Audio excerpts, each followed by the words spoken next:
sabi ni principal, di ko daw ako maglinis sa tapat ng school para hindi ako ma-extend. Di ko na nga lang ako magbabalis.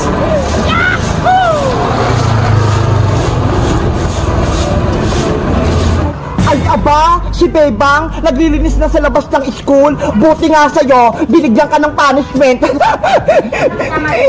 Isang linggo ko maglilinis kasi may punishment ako. Si Princess kasi, sinupong na ako kay principal.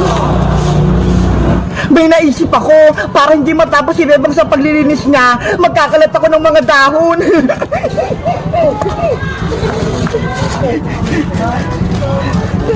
Ito yung mga dahon na ikakalat ko para marami.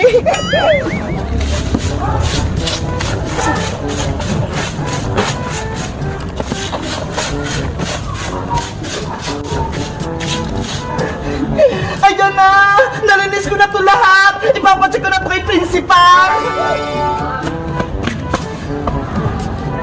Yari ka ngayon, Bebang!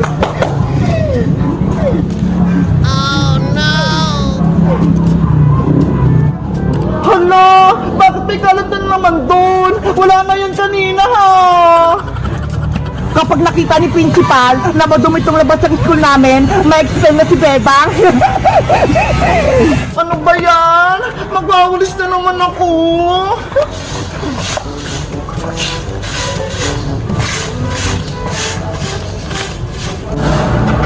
Ayan! Nalinis ko na ulit! Matutuwa na sa akin ito si principal!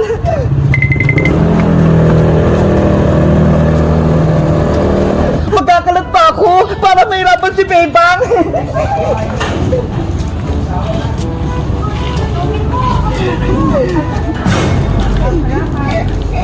Pwede na akong umuwi! Malinis na yung tapat ng school namin! Naku! May kalat na naman! Grabe naman tukpunan ng mangga! Ang bilis maglaglag ng dahon! Mag-auris na naman tuloy ako!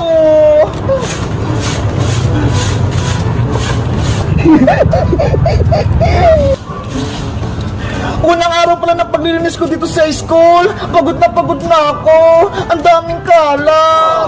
Baka mamaya, ipa-expel ako ni principal kapag nalaman niya hindi malinis tong school namin. Oh no!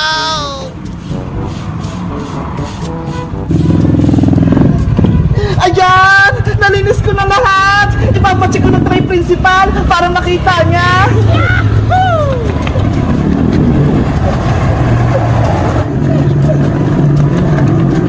Akala mo, tapos ka na, Bebang? Pwes, ako, hindi pa ako tapos. Magkakalat pa ako.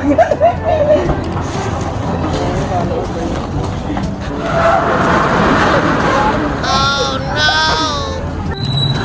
Hala! May nagkakalat doon! Ay! Sino ka? Ayan na si Bebang! Magtatago na ako!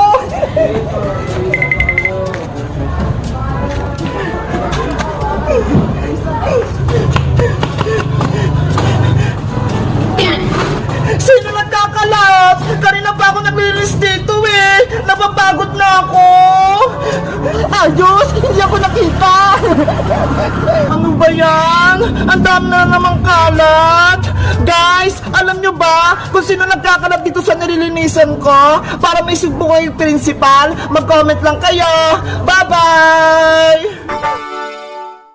Cinderella, Rapunzel, ang cute-cute nyo. 1, 2, hala! Bakit dalawa na lang kayo? Di ba tatlo kayo? Nasaan si Snow White? Ayun pala siya! Umiiyak! Bakit kaya?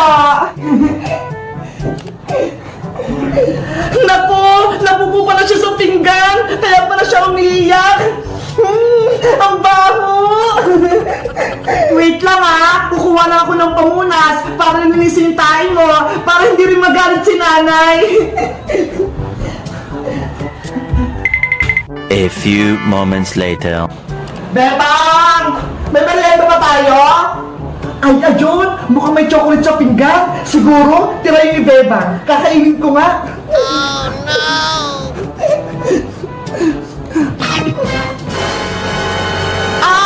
Ano to? Lasang tae! Bebang! Nasaan ka? Nay! Nandito po ako! Ano po yan? Bakit may pupuri ko sa pinggan? Kasi po, Nay, si Snow White tumayo niya sa pinggan. Bakit po? Ano po nangyari? Bakit kayo napasigaw? Kasi nakain ko yung pupo na yan. Akala ko chocolate. Ano po? Nakain niyo yung pupo ni Snow White? Anong nakakatorong, Bebang? Ha? Wala po, Nay.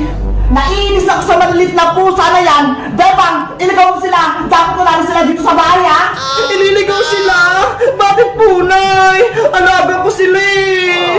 Pakalat-kalat sila dito sa loob ng bahay? Kung saan sila mga tumatae? Kaya yun, nakain ko tuloy. Pero, Nay, maliliit pa po sila. Hindi pa nila kayang mamuhay sa labas. Tsaka, nalilinis ko naman po yung pupo nila, ha? Eto nga po, may dala akong pamunas. Walang pero gusto ko, iligaw mo sila ngayon din! Nay, ayoko po! Mahal ko po si Snow White, si Rapunzel, pati si Cinderella! Hindi ko sila kayang iligaw! Kung ayaw mo silang iligaw, ikaw ang ililigaw ko, Bebang! Papalayasin ko sa bahay na to!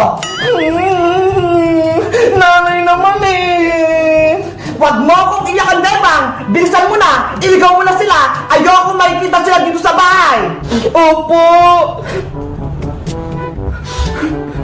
Snow White, Rapunzel, Cinderella, sorry. Pinalayas na kayo ni Nanay. Doon na kayo maninirahan sa may labas. Doon mo ilagaw sa malayo yung mga yan para hindi sila bumalik. Opo, Nay. Tara na mga alagang pusa. Labas na tayo.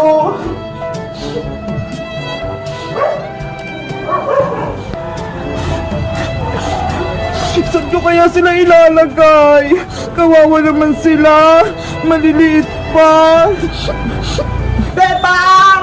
Saan ka pupunta? At ano yung hawak mo? Princess, pinaliligaw sa akin to ni Nanay yung maliliit kong kuting. Ano?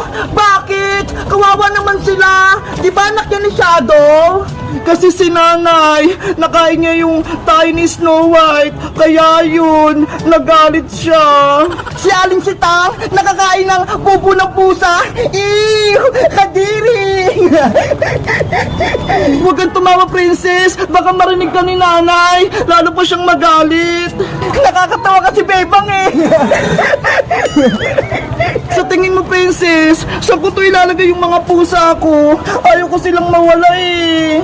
Alam ko na, ang magandang gawin mo, Bebang, ipaampo mo na lang sila para hindi sila kawawa. Ayaw nga, no? Magandang naisip mo, Princess. Diba? Matalino ako. Maliligtas ko yung mga kuting mo. Kaso, sino kayo nga ampun sa kanila? Ang lilit pa nga nila eh. Nako, basta ako, ayoko na mag-ampo ng kuting. Pagagalitan lang ako ni Nanay. Ang baw-baw kasi ng mga tain yan eh. Guys, nasubukan nyo na ba mag-ampo ng pusa? O kaya aso? Napalaki nyo na rin ba sila? Mag-comment lang kayo kung anong pinangalan nyo sa alaga nyo. Bye-bye! Barbara! Barbara! Bebang! May tawag sa labas! Tinatawag siya si Barbara! Sino naman yun? Wala naman kaming bisita ha! Aywan ko! Silipin mo sa bintana, Princess, para malaman natin! Okay! Barbara! Yoo! May bibigay ako sa'yo! Bebang! Si Boy yung nasa labas! Malawak siyang bulaklak! Ibibigay niya doon kay Ate Barbara! Eh paano? Wala naman sa Ate Barbara sa bahay! Umalis siya! May naisip ako! Lukuhin natin si Boyong! Kunyari, nandito si Ate Barbara para sa kuha ng mga regalo niya! Baka naman magalit si Boyong, Princess! Hindi yan! Akong bahala! Puntahan mo na si Boyong sa labas! Sige na nga! Barbara! Nandyan ka ba? Lumabas ka naman! Ano kailangan mo, Bayang? Bebang, nandiyan ba sa Ate Barbara mo? May bibigay lang ako sa kanya. Oo, Bayang! Nasa loob si Ate Barbara! Pwede bang pakitawag? May regalo ako sa kanya. Ano ba kasing ibibigay mo kay Ate Barbara? Bibigyan ko sana siya ng bulaklak eh. Eto! Wow! Bulaklak! Akin na, Bayang! Ako na mag-abot kay Ate Barbara! Talaga? O, eto, Bebang! Wait lang ha! Ibibigay ko lang itong bulaklak kay ate! Ayos! Sana magustuhan ni Barbara yung bulaklak. Princess, eto na yung bulaklak galing kay Boyong. Wala ba kasama chocolate, Bebang? What? Wala eh. Ito lang. Sabihin mo kay Boyong, kunyari, gusto ni Ate Barbara ng chocolate, ayun yung iregalo niya. Oh, sige. Bayang! Ano, Bebang? Nabigay mo ba kay Ate Barbara mo yung bulaklak? Nagustuhan niya ba? Oo, Boyong. Kaso, sabi ni Princess, Ate Barbara, chocolate na lang daw dapat yung binigay mo sa kanya. Ganun ba? Favorite niya daw kasi yung chocolate na malaking-malaki. Sana, ayun na lang dapat yung binigay mo sa kanya. Okay, wait lang. Kuha ko ng chocolate sa bahay. Yahoo! Diba? Nasaan na si Boyong? Umalis na, Princess. Kuha daw siya ng malaking chocolate sa bahay nila. Ayos! Makakaliw tayo ng chocolate! Sana, hindi tayo mahuli ni Boyong, pati natin Barbara, para hindi tayo mapagalitan. Kabado ka naman, Bebang! Hindi yan! Ako bahala! Bebang! Eto na yung chocolate! Bayang! Nakuha mo na ba yung chocolate? Eto, KitKat! Ang laki-laki! Wow! Ang laki naman yan! Mukhang masarap! Basta para kay Barbara, ibibigay ko lahat. Akin na yun, Boyong! Iabot mo to kay Ate Barbara, ha? Huwag mo kainin to, Bebang! Oo naman!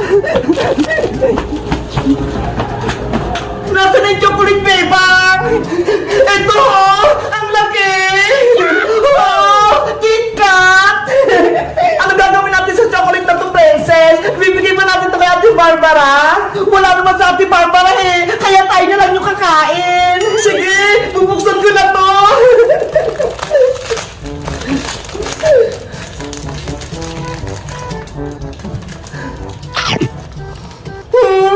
Ang sarap! Ako din, Bebang! Bigyan mo! Ano sa'yo, Princess?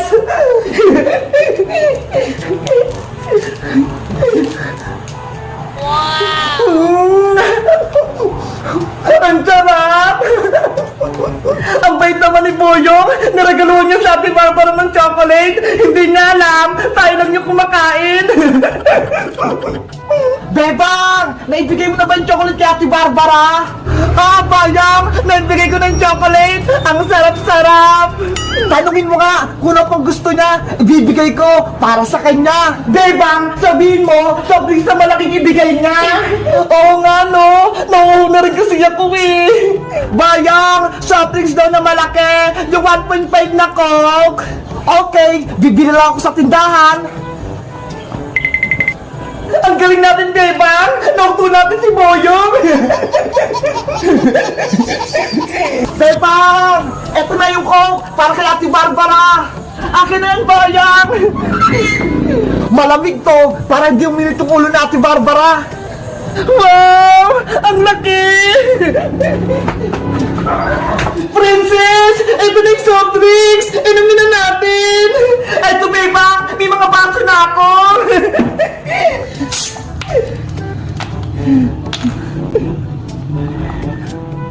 Yahoo! Silipin ko nga kung binigay talaga ni Bebang yung regalo kay Ate Barbara. Titikman ko na to! Oh no! Ang lami ng soft drinks! Pati itong chocolate! Ang sarap-sarap! Hoy, Bebang Princess! Yari! Si Boyong! Nakita tayo! Lagot! Nahuli tayo! Nasaan sa Ate Barbara? Bakit kayo kumakain ng soft drinks at chocolate na binigay ko? Hello, Bayang! Ako si Ate Barbara! Thank you dito sa regalo mo! Kayo, Princess! Niloloko niyo ako! Ibalik niyo yung soft drinks pati chocolate ko! Naibigay mo na eh! Nakain na rin namin! Kaya wala nang bawian! Para kay Ate Barbara yan eh! Para magustuhan niya ako! Salamat, Mike, sa mga regalo mo! Kaming nabusog ni Princess!